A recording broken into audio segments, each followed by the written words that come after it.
ہمارے تو کورس کا نام علم دین ہے، علم دین کورس ہے، علم کو سیکھنا ہے، علم کو پڑھنا ہے۔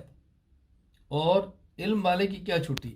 میں نے بتایا کہ مسلمان دیکھو، جمعہ خوشی کا دن ہے، ایک نماز اور پڑھ لو، عید خوشی کا دن ہے، ایک نماز اور پڑھ لو۔ اگر کوئی ایسا مبارک دن ہوا کہ جس دن جمعہ بھی ہے عید بھی ہے تو پھر نماز اور پڑھ لو۔ آپ کہیں گے جمعے کے دن اور نماز کون سی ہے؟ جمعے کے دن خطبہ، دو نمازیں تو، ایک جمعے کی نماز تو تھی، دو خطبے ہیں۔ چھوٹی چھوٹی مسجدوں میں نہیں، بڑی مسجد میں آؤ، اکٹھے ہو جاؤ، پتہ چلے خوشی کا دن ہے۔ اللہ اکبر، عید آ گئی، ایک نماز اور پڑھ لو۔ تو جمعہ کے دن عبادات بڑھ گئی ہے، کم تو نہیں ہوئی۔ سورہ کہف پڑھ لو اور تلاوت کر لو۔ اللہ اکبر، عید کی نماز بھی پڑھو، خطبہ بھی سنو۔ مسلمان کا کام بڑھ جاتا ہے، کم نہیں ہوتا۔ یہ زندگی چند دن کی زندگی ہے، اس زندگی کو اللہ کے دین پر لگانا ہے، شریعت پہ لگانا ہے، دین کی خدمت پہ لگانا ہے زندگی کو، بس پھر ہی جینے کا مزہ ہے، وگرنہ کیا مزہ ہے۔ تو میں عرض کر رہا تھا، اللہ تعالیٰ نے حکم دیا ہے، اتقوا اللہ۔ رمضان آ رہا ہے، 3 دن 4 دن بعد، بہت قریب ہے رمضان۔ اللہ تعالیٰ فرماتے ہیں روزہ بھی تم پر فرض ہے، کیوں؟ لعلکم تتقون، تاکہ تم تقوی اختیار کرو، متقی بن جاؤ، اپنے نفس کو عادت ڈالو گناہوں سے بچنے کی، اپنے نفس کو عادی بناؤ ناجائز خواہشات سے روکنے کی، اپنے نفس کو عادی بناؤ، لعلکم تتقون۔ یہ تو ہے ہی اس لیے جب روزہ رکھو گے اور جائز خوشیاں بھی چھوڑ دو، حلال کھانا جائز خوشی ہے چھوڑ دو، حلال پینا جائز خوشی ہے چھوڑ دو، بیوی سے ملنا حلال خوشی ہے چھوڑ دو، حلال خوشیاں بھی رکوا دی تاکہ حرام خوشیوں کو چھوڑنے کا اس کے اندر داعیہ پیدا ہو۔ حلال خوشیاں کچھ وقت کے لیے چھڑاؤ تاکہ حرام خوشیوں سے بچنے کی عادت پیدا ہو، لعلکم تتقون۔ اللہ اکبر۔ اس سے ایک بات سمجھو، بس اوقات شیخ بعض جائز کام ہے منع کر دیتے ہیں، یہ نہ کرو، انسان کو اشکال ہوتا ہے اب یہ تو جائز تھا، مجھے کیوں روکا؟ اللہ تعالیٰ نے رمضان کے روزے میں دن کو جائز کتنے کام تھے، کھانا پینا، بیوی کے پاس جانا روک دیا، مت جاؤ، اللہ تو جائز تھے، فرمایا ہم نے روکا ہے، مسلسل نہیں، کچھ وقت کے لیے۔ کیوں؟ جائز امور ہمارے کہنے پر چھوڑ دو گے تو کل ناجائز امور بھی ہمارے کہنے پر چھوڑ دو گے۔ جو انسان اللہ کے لیے جائز خوشیوں کو چھوڑتا ہے اللہ کے فرمانے پر، اس کے لیے ناجائز خوشیاں اللہ کے فرمانے پر چھوڑنا بہت آسان ہو جاتا ہے۔ تو حکم ہے اتقوا اللہ وکونوا مع الصادقین، تقوی اختیار کرو، شیخ کی صحبت میں رہو۔ شیخ کی صحبت کے متبادل شیخ کی تعلیمات ہیں۔ علم دین کورس آپ کا شروع ہے۔ میں آپ تمام طلباء سے گزارش کروں گا کہ درمیان میں جو وقفہ آئے، رمضان کی چھٹیاں نہیں ہیں، اس میں ترجمہ قرآن ہے اس کو پڑھیں، کچھ صورت حفظ ہے اس کو پڑھیں۔ یہ وقفہ ہے، چھٹی نہیں ہے۔ وقفے کا معنی کہ فلاں کورس کے فلاں سبق کو روک دیا گیا ہے، یہ نہیں کہ پڑھنا ہی بند کر دیا ہے۔ آپ سے زیادہ مشکل آپ کے اساتذہ کو ہے۔ یہ رمضان مبارک ہمارے مدارس میں تعلیمی چھٹی کے دن ہے، مرکز کے اساتذہ چھٹی پر نہیں ہیں، وہ پھر بھی آپ کی خدمت میں بیٹھے ہوئے، کبھی رمضان کورس ہو رہا ہے، کبھی اعتکاف کورس ہو رہا ہے، کبھی حفظ سور کورس ہو رہا ہے، کبھی ترجمہ قرآن کورس ہو رہا ہے، کتنی محنت کر رہے ہیں۔ اللہ اکبر۔ آپ گھروں میں ہیں، دفاتر میں ہیں، فیکٹریوں میں ہیں، بازاروں میں ہیں، اور یہ بیٹھے کبھی مسائل کا جواب دے رہے ہیں، کبھی فتوے سنائے جا رہے ہیں، کبھی دعائیں بتائی جا رہی ہیں، کبھی قرآن کریم کا ترجمہ سمجھایا جا رہا ہے۔ بتائیں کتنی بڑی مشقت ہے، اس کی قدر کریں۔ میں آپ طلباء کرام کو چند گزارشات کروں گا، اس کو بہت اچھی طرح سمجھ لیں۔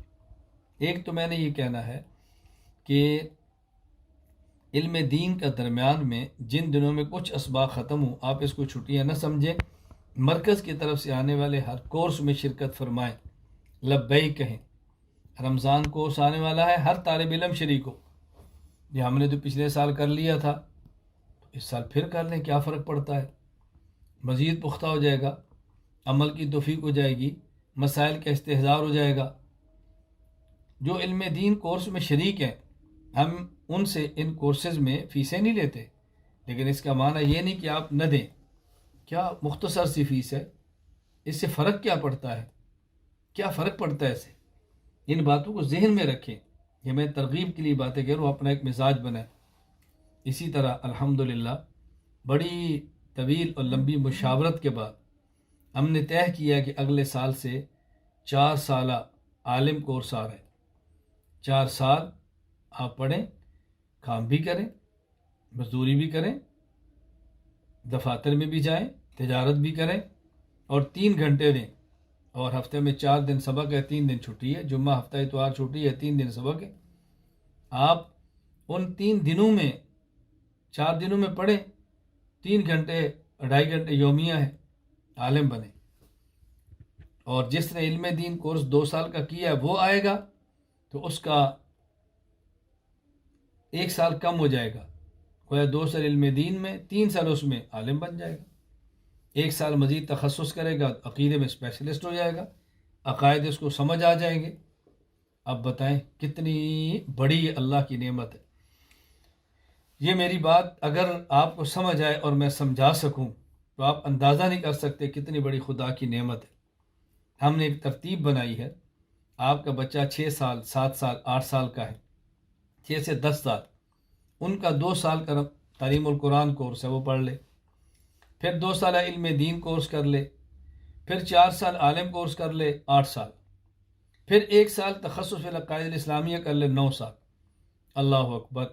گھر بیٹھے ہوئے اسکول اور کالج کی تعلیم جاری رکھتے ہوئے آپ کا بیٹا آپ کی بیٹی گھر بیٹھ میں عالم اور عالمہ بن جائے، بتاؤ کتنی بڑی سعادت ہے آپ کے لیے۔ اس سے اچھا انتظام کیا کریں آپ کے لیے؟ اس سے اچھا سسٹم کیا دے آپ کو؟ اس نعمت کی قدر کرو۔ یعنی آپ کے بچے کو ہاسٹل میں نہیں جانا، آپ کی بچی کو ہاسٹل میں نہیں جانا، ہاسٹل کی فیسیں نہیں دینی، کھانے کے پیسے نہیں دینے، ماں باپ کی نگاہوں سے دور نہیں رہنا، گھر بیٹھ کے ماں باپ کے پاس رہتے ہوئے عالم بنے اور عالمہ بنے۔ بہت سارے تعلق والے ساتھی ہیں، مجھے تعجب ہوتا ہے ان پر۔ بچہ جی پڑھ رہا ہے کہاں؟ فلاں جگہ پہ۔ بچہ پڑھ رہا ہے جی کہاں؟ فلاں ٹیوشن میں۔ پڑھ رہا ہے کہاں؟ فلاں جگہ پہ۔ بھئی آپ کا ہم سے تعلق ہے، میں کسی جگہ جانے سے روکتا نہیں ہوں، لیکن جب گھر بیٹھے آپ ایک اچھے استاد اچھی استادی سے تعلیم لے سکتے ہیں تو پھر کیا ضرورت ہے دائیں بائیں جانے کی؟ آپ اپنے گھر کا ماحول بناؤ۔ اور یہ کورس ان خواتین کے لیے بھی ہے جو شادی شدہ ہیں، بچوں کی مائیں ہیں۔ ایسی ہمارے پاس الحمدللہ خواتین آئی ہیں جن کے بچے بڑے ہیں، جوان ہیں، اور ان خواتین نے پڑھنا شروع کیا ہے۔ اب وہ آئندہ الحمدللہ معلمہ بننے کی پوزیشن کے اندر آ گئی۔ تو ہم نے اس پر کتنی محنت کی ہے آپ ذرا اندازہ فرما سکتے ہیں اس کا۔ تو آپ ابھی سے نیت کرو اور مولانا عابد جمشید صاحب سے پوچھو، رابطہ کر کے باقاعدہ اپنے داخلے کرواؤ، اپنی اہلیہ کے، بیٹیوں کے، بیٹوں کے اور تعلق والوں سے۔ آپ ایک مہم چلاؤ، دن رات ایک کر دو، بھئی ہم نے آئندہ سال علم دین کے اندر داخلہ لینا ہے، ہم نے عالم کورس کے اندر داخلہ لینا ہے۔ جتنا جس کے پاس وقت ہے اسی حساب سے ترتیب بناؤ، انشاءاللہ ثم انشاءاللہ اس کا بہت فائدہ ہوگا۔ اس میں آپ حضرات نے کمی اور کوتاہی نہیں کرنی، اس کا آپ نے بہت خیال کرنا ہے۔ رمضان کورس میں تمام شرکت کرو، مرکز کی طرف سے آنے والے ہر کورس میں شرکت کریں، اور 2 سال علم دین میں آئندہ سال داخلے آئیں اور خود عالم بننے کا ارادہ فرمائیں اور اپنے خاندان کے اندر ایک محنت چلائیں۔ کتنا بڑا صدقہ جاریہ ہوگا کہ آپ کسی کو تیار کر کے عالم بنا دیں، ترغیب دے کر عالمہ بنا دیں، ترغیب دے کر قرآن کریم پڑھا دیں، کتنا بڑا صدقہ جاریہ ہے۔ اللہ تعالیٰ اس کی قدر کرنے کی توفیق عطا فرمائے، اللہ تعالیٰ سمجھنے کی توفیق عطا فرمائے۔ پھر الحمدللہ اس دفعہ ہم نے رمضان کورس خواتین کے لیے شروع کر رہے ہیں کہ جس میں صرف انگریزی میں بھی ہوگا۔ ہماری وہ بہنیں، وہ بیٹیاں جن کو اردو سے نہیں آتی، انگلش ہے، ان کے لیے بھی کورس آ رہا ہے۔ اسی طرح ہم کوشش کر رہے ہیں کہ مردوں کے اندر بھی ایک انگلش کورس آ جائے انگریزی زبان میں، تاکہ وہ لوگ بھی مستفید ہوں۔ جو ہمارے اختیار میں ہم لگے ہیں، محنت کر رہے ہیں، باقی کچھ کام آپ نے بھی کرنا ہے۔ اللہ تعالیٰ آپ کو جزائے خیر دے، اللہ تعالیٰ آپ کو ترقیات عطا فرمائے۔ آپ یقین فرمائیں ہمارے یہاں اساتذہ کرام نہایت قلیل اور تھوڑی تنخواہ پر اتنا کام کرتے ہیں کہ آپ تصور بھی نہیں فرما سکتے۔ میرے ہاں مجھے ملنے کے لیے کچھ مہمان تشریف لائے تو دنیاوی اعتبار سے بڑی سطح کے تھے، ان کے پاس کام کرنے والوں کی تنخواہیں 1,00,000 1,50,000 بازو کی شاید اس سے بھی زیادہ ہوں گی۔ تو ایسے بات چلی تو مجھے وہ فرمانے لگے کہ آپ کے استاذ کی تنخواہ کیا ہے؟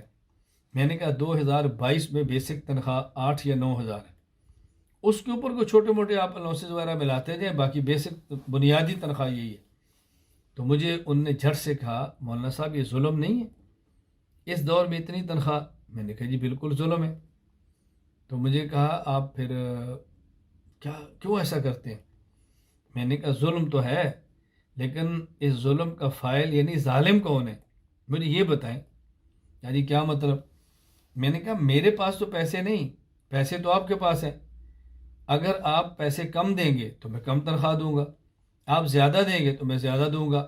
ہاں اگر آپ نے مجھے فنڈز دیے ہوتے، میرے پاس وسائل ہوتے، میں تنخواہ تھوڑی دیتا، آپ مجھے کہتے کہ مولانا صاحب آپ ظلم کر رہے ہیں کہ جب ہم آپ کو پیسے دیتے تو آپ اساتذہ کو کیوں نہیں دیتے؟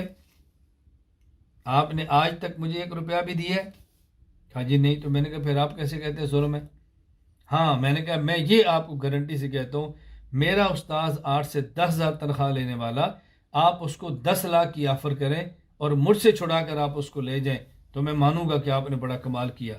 کہا جی سچ؟ میں نے کہا آپ ٹرائی کر لیں، ٹرائی کر لیں۔ تو ان کو بہت عجیب لگا۔ میں نے کہا بھی اگر ہمارے ہاں اساتذہ کی تنخواہ کم ہے، ظلم ہماری طرف سے نہیں، وہ شخص کی طرف سے جس کے پاس ہے اور وہ نہیں دیتا۔ تو یہ بات بہت عجیب لگتی ہے۔ میں یہ بات بتا رہا ہوں کہ ہمارا بحمد اللہ اساتذہ ہیں، آپ اداروں میں کام کرتے ہیں، مجھے آپ بتائیں کہ آپ کے یہاں کام 8 گھنٹے ہوگا، 9 گھنٹے ہوگا، 10 گھنٹے ہوگا، 24 گھنٹے کے ملازم کتنے ہوں گے؟ ہمارے یہاں جو اساتذہ آپ کو پڑھا رہے ہیں، مولانا عابد جمشید صاحب پڑھا رہے ہیں، مفتی شبیر صاحب پڑھا رہے ہیں، مفتی محمد اصغر صاحب پڑھا رہے ہیں، مولانا محمد کریم اللہ صاحب پڑھا رہے ہیں، جو بھی اساتذہ پڑھا رہے ہیں 24 گھنٹے کام کرنے والے ہیں، 24 گھنٹے، کبھی دن کبھی رات، کبھی صبح کبھی شام، نہ جمعہ چھٹی، نہ جمعرات چھٹی، نہ ہفتہ چھٹی، نہ اتوار چھٹی، نہ عید الفطر عید الاضحیٰ کو چھٹی، وہاں بھی کسی ایک نہ کی ڈیوٹی لگی ہوئی ہے۔ میرے ہاں ساتھی مسائل پوچھتے ہیں، واٹس ایپ پہ لکھتے ہیں، میں ان کو جواب دیتا ہوں، تو میں ان سے کہتا ہوں کہ کبھی ایسے ہوا کہ آپ نے عید کے دن مسئلہ پوچھا اور جواب نہ ملا ہو؟ کہا جی نہیں۔ تو میں نے کہا ہماری ڈیوٹی آپ دیکھیں، میں ابھی بھی کسی جگہ ایک کام میں تھا، تو صبح سے آپ یقین فرمائیں 9 بجے سے لے کر 3 بجے تک میں کسی کام کے لیے دوڑتا رہا، بازار میں کبھی ایک جگہ، کبھی دوسری، کبھی تیسری، کبھی چوتھی۔ اس کے بعد گھر آیا، نماز پڑھی، پھر مہمان تھے ان کے ساتھ بیٹھے، کھانا وانا کھلایا، پھر ان کو لے کر کے یہاں اس جگہ گیا۔ میں ابھی واپس آیا ہوں تو مہمانوں کو چائے پلا کے رخصت کی اور فوراً آپ کے ساتھ بیٹھ گیا۔ اس کے بعد پھر کچھ مہمان ان کے ساتھ ہوگا، پھر اس کے بعد واٹس ایپ، پھر سب کو جواب دینا۔ تو آپ سروس دیکھ لیں ہماری۔ میں یہ نہیں کہہ رہا کہ ہم احسان کر رہے ہیں، میں کہہ رہا ہوں کہ ہم اپنی ذمہ داری نبھا رہے ہیں۔ نہیں کریں گے تو اللہ کیا مجرم ہے، ابھی تم یہ کام کیوں نہیں کرتے؟ ہم تو لگے۔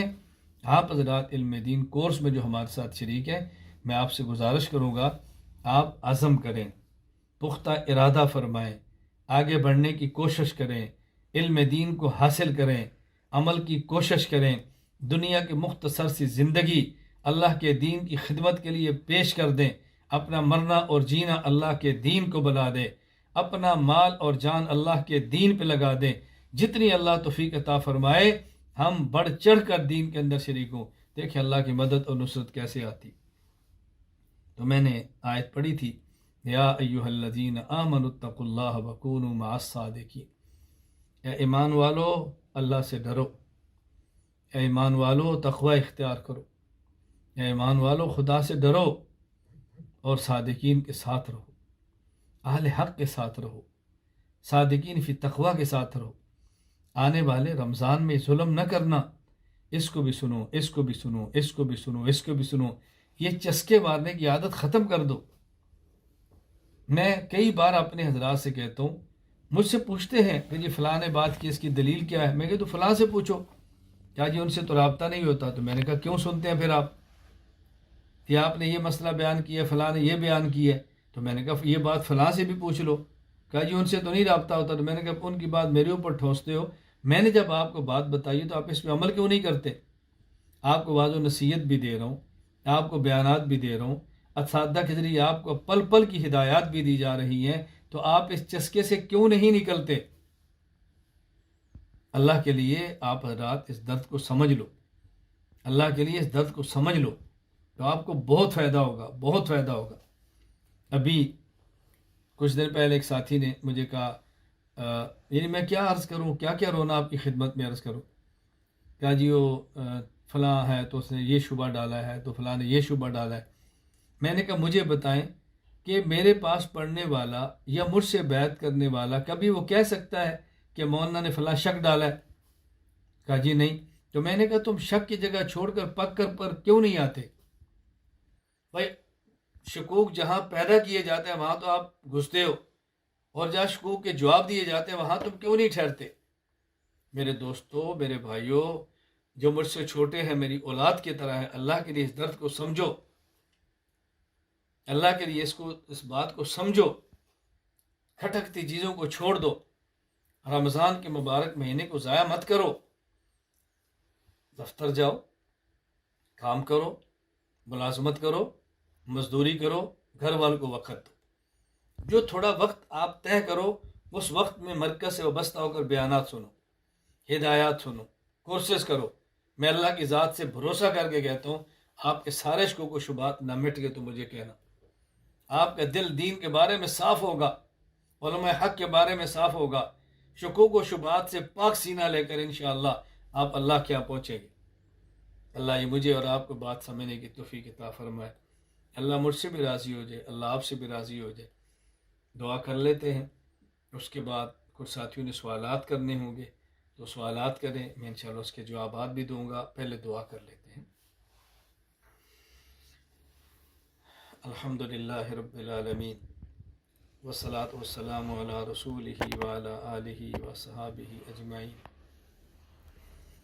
ربنا ظلمنا انفسنا وان لم تغفر لنا وترحمنا لنکونن من الخاسرین. ربنا ظلمنا انفسنا وان لم تغفر لنا وترحمنا لنکونن من الخاسرین. ربنا ظلمنا انفسنا وان لم تغفر لنا وترحمنا لنكونن من الخاسرين. ربنا لا تؤاخذنا إن نسينا أو أخطأنا. ربنا ولا تحمل علينا إصرا كما حملته على الذين من قبلنا. ربنا ولا تحملنا ما لا طاقة لنا به واعف عنا واغفر لنا وارحمنا أنت مولانا فانصرنا على القوم الكافرين. رب اغفر وارحم وأنت خير الراحمين. رب اغفر وارحم وأنت خير الراحمين. اللهم إنا نسألك رضاك والجنة ونعوذ بك من سخطك والنار. اللهم إنا نسألك رضاك والجنة ونعوذ بك من سخطك والنار. اللهم إنا نسألك رضاك والجنة ونعوذ بك من سخطك والنار. اے اللہ اپنی رضا عطا فرما، اپنی رضا کے اسباب عطا فرما. اے اللہ اپنی ناراضگی سے محفوظ فرما، ناراضگی کے اسباب سے ہماری حفاظت فرما.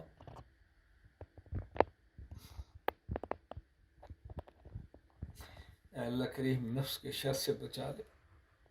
اے اللہ کریم شیطان کے شر سے بچا دے. اے اللہ کریم اپنی پناہ میں لے. اے اللہ اپنی پناہ میں لے. اے اللہ گناہوں سے ہماری حفاظت فرما دے. اے اللہ گناہوں سے ہماری حفاظت فرما دے. اللہ کریم ایمان کی نعمت دی ہے، کفر سے بچا رہے. اے اللہ سنت کی نعمت دی ہے، بدعات سے بچا رہے. ہدایت کی نعمت دی ہے، اللہ گمراہی سے بچا رہے. اے اللہ رزق حلال برکت والا دے. اللہ رزق حلال وسعت کے ساتھ دے دے. اپنے در کا محتاج بنا کر غیروں سے غنی فرما دے. اپنے در کا محتاج بنا کر غیروں سے غنی فرما دے۔ اے اللہ اپنے دین کی خدمت اخلاص کے ساتھ لے لے۔ اے اللہ اپنے دین کی خدمت اخلاص کے ساتھ لے لے۔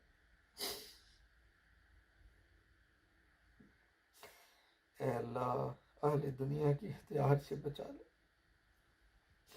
اے اللہ کریم برکت والے اسباب وسعت کے ساتھ دے دے۔ اے اللہ اپنے دین کے ساتھ وابستہ فرما دے۔ اے اللہ ہمارے علم دین کورس میں جو شرکاء ہیں اللہ تو ان سے راضی ہو جا۔ اے اللہ ان کو دیر اور دور کے لیے قبول فرما دے۔ اللہ ان کے مال کو، اے اللہ ان کی جان کو، اللہ ان کی اولادوں کو دین کے لیے قبول فرما۔ اے اللہ ان کی نسلوں کو دین کے لیے قبول فرما۔ اے اللہ ان کی نسلوں کو دین کے لیے قبول فرما۔ اے اللہ کریم جو بیمار ہیں ان کو صحت دے دے، روحانی بیماریوں سے شفا دے دے، جسمانی بیماریوں سے شفا دے دے۔ اے اللہ روحانی جسمانی بیماریوں سے شفا دے دے۔ اے اللہ تو ان کی حفاظت فرما، ان اٹھنے والے ہاتھوں کو اپنے کرم سے قبول فرما۔ اے اللہ جن حضرات نے دعاؤں کے لیے فرمایا ہے ان کی جائز حاجات کو پورا فرما دے، مشکلات کو دور فرما دے، عافیت کے ساتھ دین کی خدمت کے لیے قبول فرما دے۔ اے اللہ کریم جو نہیں کہہ سکے اور دعاؤں کا ارادہ رکھتے ہیں کرانے کا، اے اللہ رابطہ نہیں تھا، نہیں بتا سکے، اللہ تو ان کی دعائیں بھی قبول فرما۔ جن کے گھروں میں بیماریاں ہیں اللہ اس کو صحت سے بدل دے، کوئی پریشانی ہے اس کو راحت سے بدل دے، کوئی تکلیف ہے اللہ اس کو راحت سے بدل دے، دکھوں کو سکھوں سے بدل دے۔ اے اللہ کریم، اے اللہ کریم اساتذہ کرام جو پڑھانے والے ہیں اپنی شان کے مطابق ان کو اجر عطا فرما۔ اے اللہ اپنی شان کے مطابق ان کو اجر عطا فرما۔ یا اللہ اپنی شان کے مطابق اجر عطا فرما۔ اے اللہ رمضان مبارک تک عافیت کے ساتھ ہمیں پہنچا دے۔ اللہ رمضان کی عبادات کی توفیق دے دے۔ اللہ لغویات سے بچا لے، فضولیات سے بچا لے، خرافات سے بچا لے۔ اے اللہ جس طرح آپ چاہتے ہیں اس طرح قرآن کریم پڑھنے کی توفیق دے دے، اللہ عمل کی توفیق دے دے، اللہ اپنی رضا عطا فرما دے، یا اللہ اپنی رضا عطا فرما دے۔ یا اللہ جو دعائیں مانگی ہیں اپنے حبیب صلی اللہ علیہ وسلم کا صدقہ ان تمام دعاؤں کو قبول فرما۔ صلی اللہ تعالی علی رسولہ خیر خلقہ محمد وعلی آلہ وصحابہ اجمعین، آمین برحمتک یا ارحم الراحمین۔